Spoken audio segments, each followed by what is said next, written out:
So வாழ்நாள் முழுக்க வணங்க வேண்டிய தெய்வம், தன்னுடைய கர்ம வினையையும் சரி, வரக்கூடிய பிரச்சனைகள்லேருந்து விடுதலை கிடைக்கிறதுக்கும் சரி, அஸ்த நட்சத்திரக்காரர்கள் குபேரனை வழிபாடு செய்கிறது சிறப்பை ஏற்படுத்தி கொடுக்கும். அஸ்த நட்சத்திரம் உங்கள் வீட்டில் இருக்காங்களா? கண்டிப்பாக அந்த வீட்டில் ஒரு குபேரர் ஃபோட்டோ இருக்கும். வீட்டில் செடி கொடிங்க வளர்ப்பாங்க, ஒரு வெத்தலை செடி வளர்ப்பாங்க, ஒரு ஏதாவது துளசி ஏதாவது ஒரு தொட்டியில் செடி வளர்க்குறாங்கன்னா அது அஸ்தம். அஸ்தத்துக்கான பூ அல்லிப்பூ. இந்த அல்லிப்பூ எப்பெல்லாம் பார்க்குறீங்களோ அதை வாங்கி வீட்டில் வைங்க, பூஜை ரூமில் வைங்க, இறைவனுக்கு கொடுங்க, ஐயப்பனை வழிபாடு செய்யும்போது கொடுங்க, எல்லை தெய்வத்தை கும்பிடும்போது கொடுங்க. உங்களுக்கு சிறப்பை ஏற்படுத்தி கொடுங்க. அதாவது கொடுக்குற பொருள் எனக்கு யூஸ்ஃபுல்லாக இருக்கணும் அப்படின்னு நினச்சிங்கன்னா இதில் இருக்கக்கூடிய பொருட்களை எடுத்து கொடுங்க. அதே போல் கோவிலுக்கு போகிறீங்க, நான் நைவேத்தியம் கொடுக்கணும்னு நினைக்கிறேன், அப்போ தானம் தரக்கூடிய பொருள் அப்படின்னு பார்த்தீங்கன்னா செர்ரி பழம். அதாவது செர்ரி பழம்ன்றது வெளிநாட்டுலேருந்து வந்தக்கூடியது தான். இங்கே வந்து பார்த்தீங்கன்னா செம்மறி பழம்னு சொல்லிட்டு ஒரு பழம் இருக்குங்க. அது ரொம்ப ரேராக சின்னதாக தான் இருக்கும், காய் மாதிரி இருக்கும். அது அந்த பழமும் வந்து எடுத்துக்கலாம். சரி இல்லையா, செர்ரி பழம் ஒரு 10 வாங்கிட்டு ஒரு பாயசத்தில் தாளித்து போட்டுட்டு தானமாக கொடுக்கலாம்.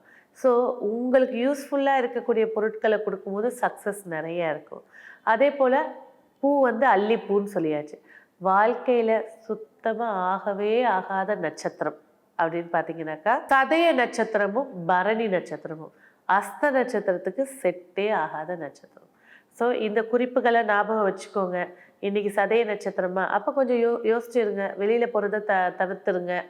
முக்கியமான பிரச்சனைகள், முக்கியமாக ஒரு விஷயத்துக்கு போகிறீங்க அப்படின்னா எல்லா தெய்வத்துக்கும் ஒரு தேங்காய் உடைச்சிட்டு போங்க, ஐயப்பனுக்கு ஒரு தீபம் ஏற்றி வச்சுட்டு போங்க. ஏன்னா தவிர்க்க முடியாத நாட்கள்னு இருக்கும், அதுக்கும் நம்ம பதில் கொடுக்கணும். சரி, அஸ்த நட்சத்திரத்துக்கான கோவில்கள் என்னன்னு பார்க்கலாம். திருச்செந்தூர் முருகருங்க, அந்த முருகர் கோயிலுக்கு போயிட்டு வர்றது சிறப்பை ஏற்படுத்தி தரும்.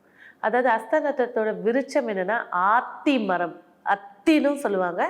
ஆத்தி மரம்னு ஒரு மரம் இருக்கு. திருவாரூர்ல இருக்கக்கூடிய மேகநாத சுவாமி அந்த கோவிலுக்கு போயிட்டு வர்றதும் சிறப்பை ஏற்படுத்தி கொடுக்கும். காஞ்சிபுரம் காஞ்சி வரதராஜ பெருமாள் கோயிலுக்கு போறதும் இந்த அஸ்த நட்சத்திரக்காரர்களுக்கு மிகப்பெரிய வெற்றியை ஏற்படுத்தி கொடுக்கும். திரு செங்காட்டன்குடி அத்திவரதரை போய் வழிபாடு செய்யறது திருமண தடைகளா இருக்கட்டும். அஸ்த நட்சத்திரத்துக்கு உங்க வாழ்க்கையில என்னென்ன தேவை, இந்த 4 கோவில்களுக்கு சென்றுட்டு வர்றது, வருடத்துக்கு ஒரு முறை சென்றுட்டு வர்றது சிறப்பையும் வெற்றியை ஏற்படுத்தி கொடுக்கும்.